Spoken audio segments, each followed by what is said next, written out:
Right, so first things first, you need 3 eggs, you need butter, although I'm using sunflower spread, caster sugar, self-raising flour, cocoa powder, and I'm using some baking powder as well. Now, what I've always been taught, my grandma's taught me this, my mum's taught me this, and my home economics teacher taught me this, is that with a sponge cake, I always weigh 3 eggs, and whatever they weigh, I use the same quantity of sugar, flour, and butter as well. So that's what I'm going to do. I'm on my scales, and I'm going to weigh 3 eggs. They're free range eggs, and they come to about, what do they come to? They come to about 180 grams. So, put the eggs to one side, take out a bit of kitchen paper, and then I want to weigh 180 grams of caster sugar. Then you need to weigh your butter. Then you need to weigh your butter, or in my case, sunflower spread. Right, so again you need 180 grams of butter, which you are going to cream into the sugar. So just using a knife. So I want about 180 grams again. I've used this method with every cake that I make, and if I'm honest, it's never gone wrong. So I say, why fix something that's not broken? I don't know what like professional bakers and stuff would say about the 3 eggs and the weight of butter and sugar method, but if I'm honest, I'm not a professional baker, as you can probably tell as I'm wearing a onesie. So you put the butter in with the sugar, and then using a wooden spoon, you cream it. So basically what you're trying to do is you're trying to incorporate the butter with the sugar, and then you beat it until it becomes white and fluffy. That traps air and helps the cake to rise. So creaming look, it's actually quite easy. I find it much easier with like sunflower spread than I do with butter. Butter, you have to make sure it's at room temperature, and it can be quite hard, but this is coming together really well. Okay, it's about there now. So now, I forgot to mention earlier I need an orange. I'll be back. Voila. You would think with a chocolate and orange cake I would have remembered the orange, but there you go. Right. So now what I want to do is weigh out my flour. So again, 180, but actually what I do if I'm ever making a chocolate cake is I take out about 30 grams of flour and replace that with the cocoa powder. So I'm just going to do 150 grams of self-raising flour. That's one. And then put in another one, I think, just to finish it off. There we go, 150 grams. I'm going to get my sieve. Then I will also do 30 grams of cocoa powder. So I like it to be quite a chocolatey cake. Right. Now I need to grate my orange. I'm going to use about 3/4 of the zest of an orange.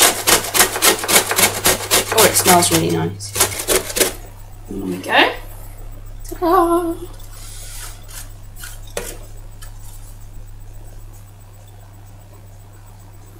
There you go. That is the grated zest of an orange.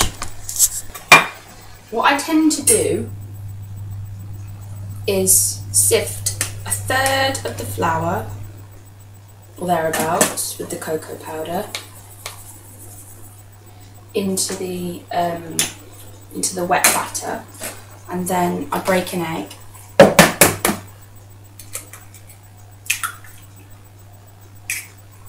And then I sort of beat it gently. Because remember earlier we said that we don't want to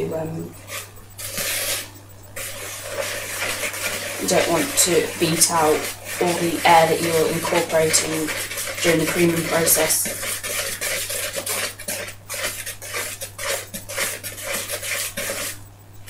Right, so that's one. Repeat the process basically. Then I'm going to add the grated orange zest. Oh, it smells really nice. I bet this is going to be really nice, hopefully. I'll state at this point as well that before doing all this, I preheated my oven to 180.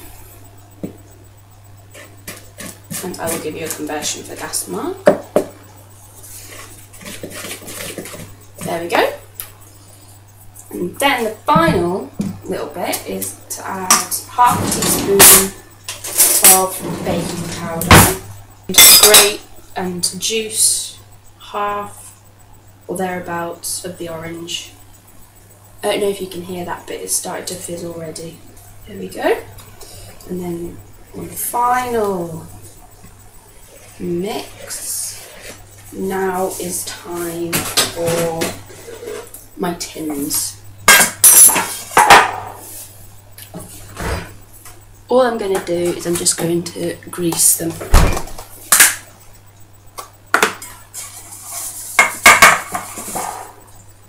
Just with some sunflower spread. This just prevents it from sticking. There we go. That's one. And all I've got is just some sandwich tins. I'll give the dimensions, any ingredients, and a full written method in the comments below. So I'm going to line it. Now I'm sure people out there will be cursing me now, but I'm going to use tin foil, purely because I haven't got any baking paper, baking parchment, non-stick paper, whatever you want to call it. But for you experts out there, I suggest you use baking parchment. It is a bit easier. I'm just peeling the bits off. Right, that's one. Just to line the bottom. There we go. 2 lined tins. I'm going to get my batter and just divide it between the two. All done. You can see those 2 cakes, and they're going to go in my preheated oven at 180.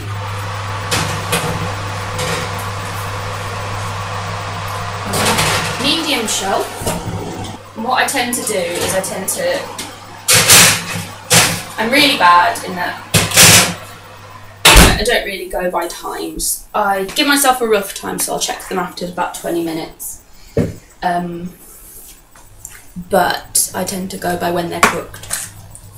And how to check that they're cooked, I just get a little cocktail stick, skewer, in my case usually a really thin knife. Put it into the centre of the cake, and if it comes out clean, then you know that it's done. Alternatively, with sponge cakes, it's usually much easier to just, if you poke the top, if it sort of springs back a bit, without sinking in, you can usually tell that it's cooked. So I shall reconvene with you in 20 minutes to half an hour. Hi there! Right, my cakes are ready. If you notice, I put my little knife in, and it's lovely and clean. And if you notice as well, you touch the top, and it feels like it doesn't sort of sag beneath your finger, and it bounces back. So they're perfect. So all we need now is to leave them to cool. Hi there, my cakes are cool. So I'm just running my knife around the edge of it. And the good thing about these tins is the bottom pushes out, so any luck, I just gently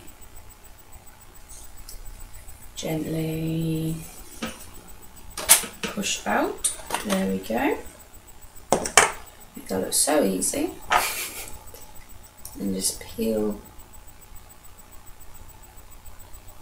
the bottom away. There we go.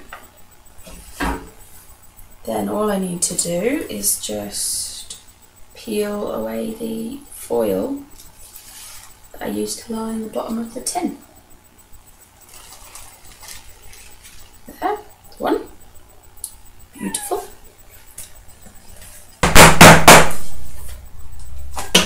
Ta-da! Then all I'll do is I use this one for the top cake, so I always use the nicest looking one for the top. And then I just peel away that foil. There we go. And then flip that back so that the top is on the top. And place that on my cooling rack. However, they're pretty much room temperature now, so I'm just going to wash my hands.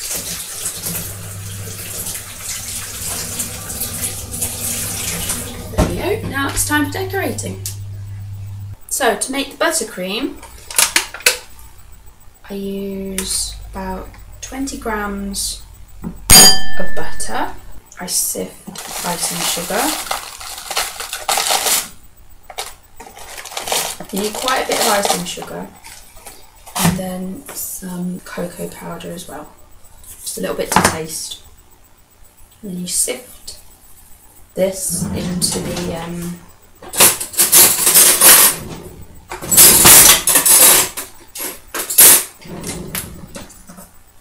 the butter.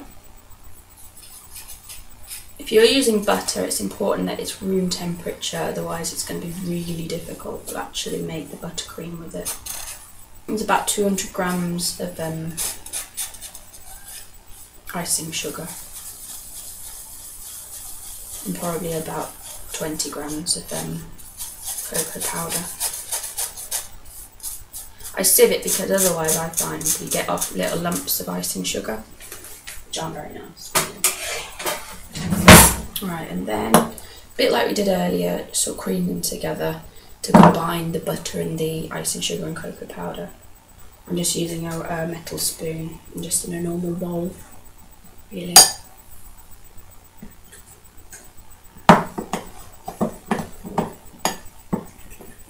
And you don't need an awful lot.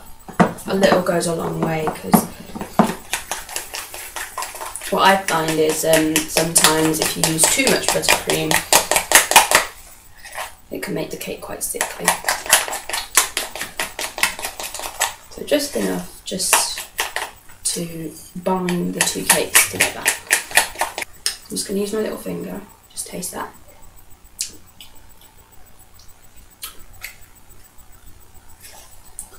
I need a little bit more icing sugar, I think, just because it's finding a balance really between sort of having a buttercream that's too buttery. You don't really want that.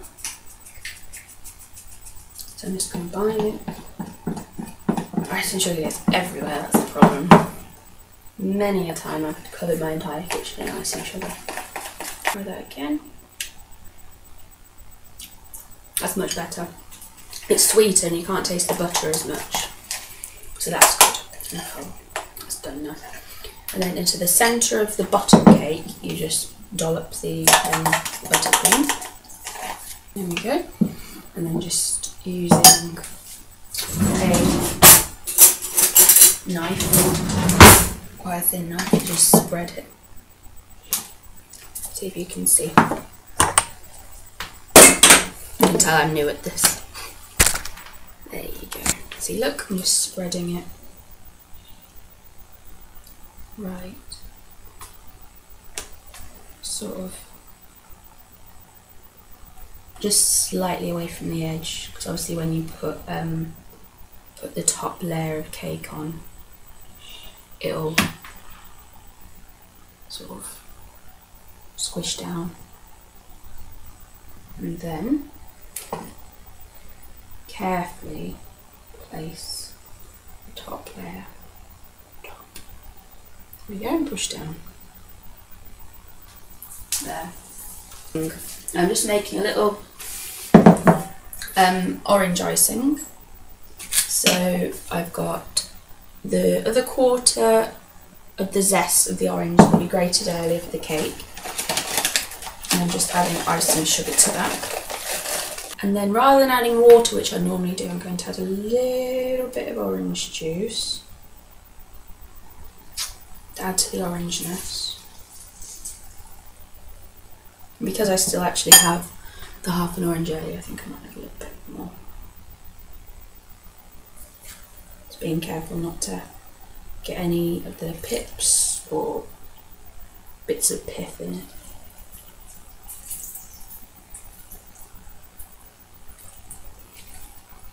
There we go. Because obviously, because it's sugar, it should counteract the sweetness, or the acidity of the. This is looking lovely. Look, it's got a lovely orange colour. I don't know if you can make it out on my webcam. Just want to beat this because there's a few lumps of icing sugar. But it's a perfect consistency. It's runny, so you know that it's going to look lovely on the cake, but it's also not so runny that it will just, because I want it to drizzle like a lemon drizzle cake does.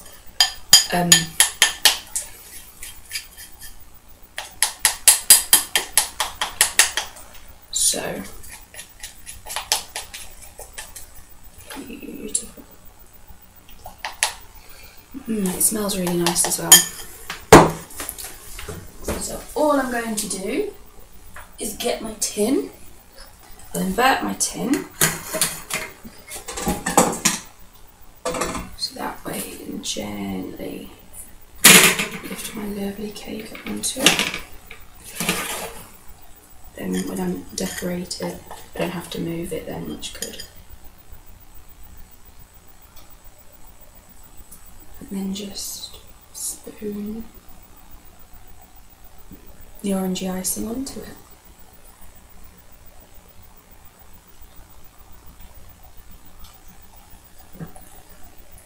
Yummy.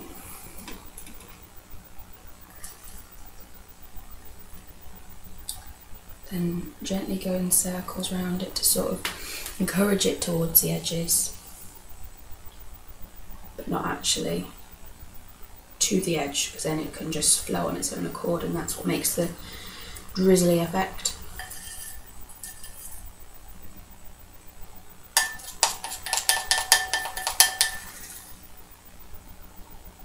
Beautiful. There we go. And so that is how to make chocolate and orange cake. There's the proof of the pudding is in the eating, but I'm going to have to wait. I want the lovely icing to set, so I'll take a picture of that. As I mentioned earlier, follow my blog on muffincakeypie.blogspot.co.uk, or follow me on Facebook, which is just search for Does Somebody Say Pudding, and yeah, enjoy. Bye.